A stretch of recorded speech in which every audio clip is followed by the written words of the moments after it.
Alors, merci pour votre invitation. Ça me touche beaucoup parce que je ne suis pas habituée à parler en public. Je ne suis pas une spécialiste du terrorisme. Je suis une personne, voilà, une femme qui était anonyme jusqu'en 2015. Je suis sortie de l'anonymat 10 jours après les attentats du Bataclan. C'est moi qui ai pris cette décision parce que j'ai été très choquée quand j'ai vu les morts, quand j'ai vu les gens assassinés, le sang à la télévision. Ça a fait un déclic. Et c'est à ce moment-là que j'ai décidé de sortir de l'anonymat pour parler de mon histoire sur les réseaux sociaux et surtout pour dénoncer ce qui s'était passé et dire que je n'étais pas d'accord et qu'il fallait absolument dénoncer ces attentats islamistes. Donc à ce moment-là, j'ai parlé de mon passé. J'ai donc annoncé, parce que c'était un secret que j'avais gardé longtemps, que j'étais moi-même une ancienne salafiste. En fait, ce qui s'est passé, c'est que, pour résumer mon parcours, moi je suis née en France, et puis à l'âge de 20 ans, je suis partie en vacances en Tunisie, je me suis retrouvée mariée de force, on peut dire ça, avec un homme que je ne connaissais pas, qui était salafiste. Et à ce moment-là, je ne savais pas ce que c'était le salafisme. Je venais tout juste de porter le voile, c'était un choix personnel. J'étais étudiante à la fac, à Rouen. C'est la ville où je suis née. Et je n'ai pas grandi avec des parents très religieux. Mes parents ont divorcé quand j'étais très jeune. Et donc, finalement, je me suis retrouvée embrigadée pendant plus de 10 ans dans ce que j'appelle aujourd'hui cette secte islamiste. J'étais moi-même très... voilà, je croyais beaucoup à tout ça.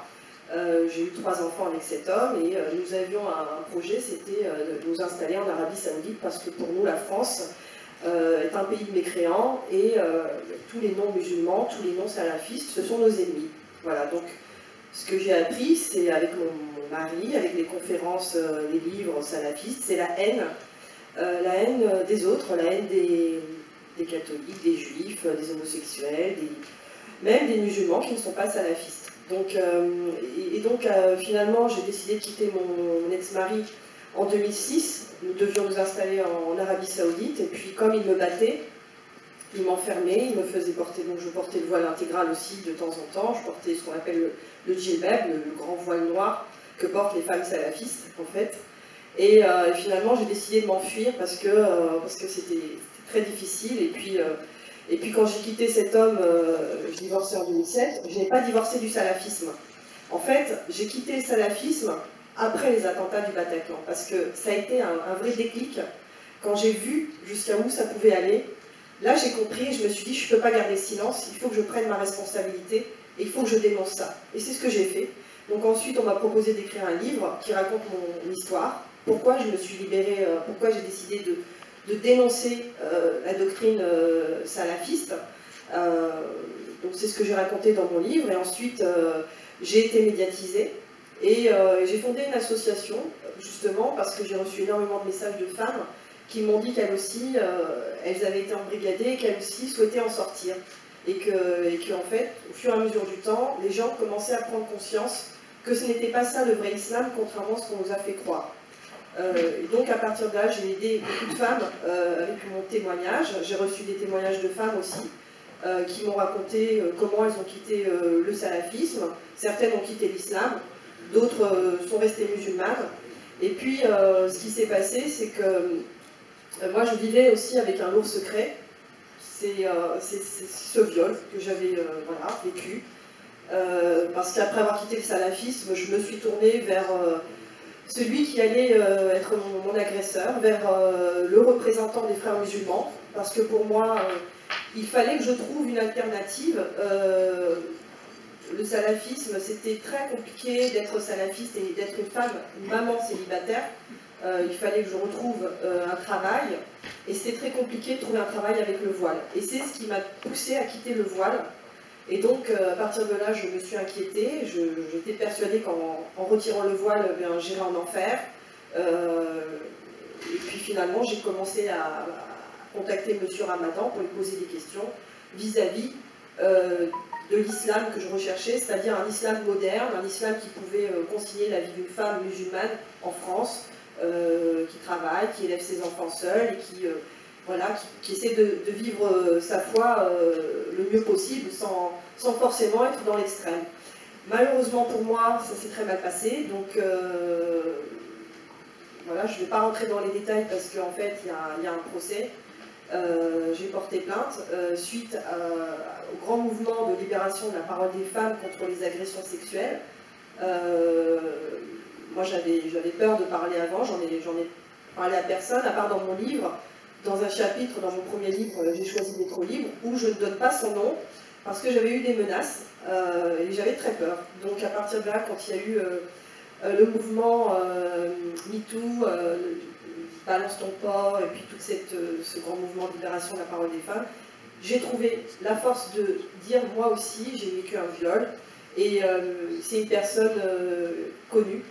Et à partir de là, j'ai porté plainte, et j'ai de nouveau été dans une grande spirale médiatique, et très violente aussi, parce que depuis que j'ai porté plainte, malheureusement, je subis du harcèlement, je suis harcelée régulièrement sur les réseaux sociaux, je suis insultée, je suis menacée de mort, je vis l'enfer, voilà, jusqu'à aujourd'hui. C'est très compliqué, donc voilà, j'essaie de continuer mon combat militant, parce qu'aujourd'hui je me revendique comme une militante féministe qui défend les droits des femmes, parce qu'il y a beaucoup de femmes qui me contactent et qui me demandent des conseils, et aussi je suis devenue, je combats et je dénonce l'islamisme, parce que l'islamisme, c'est un grave danger, je le connais de l'intérieur, moi j'ai baigné dans l'islamisme, je sais comment ça fonctionne, j'ai essayé moi-même de contacter des politiques, j'ai écrit à Emmanuel Macron pour lui parler justement de mon parcours et lui dire que moi j'avais peut-être des idées. Alors je ne dis pas que je ne vais pas dire que moi j'ai des solutions à tout, mais c'est vrai que voilà, aujourd'hui je m'inquiète énormément pour les femmes et pour les enfants. C'est pour ça que j'ai fondé cette association qui aujourd'hui a 2 ans, mais malheureusement je n'ai quasiment aucun moyen pour travailler. Donc je continue à travers mon histoire, en racontant mon parcours,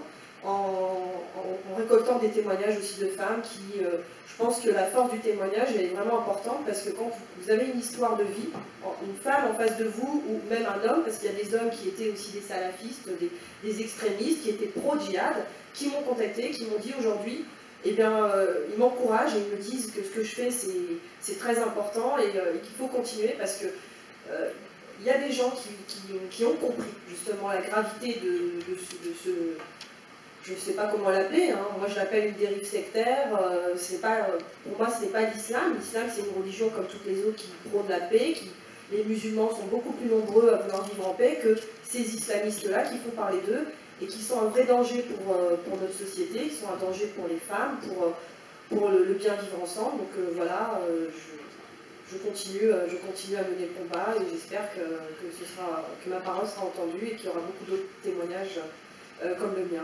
Voilà.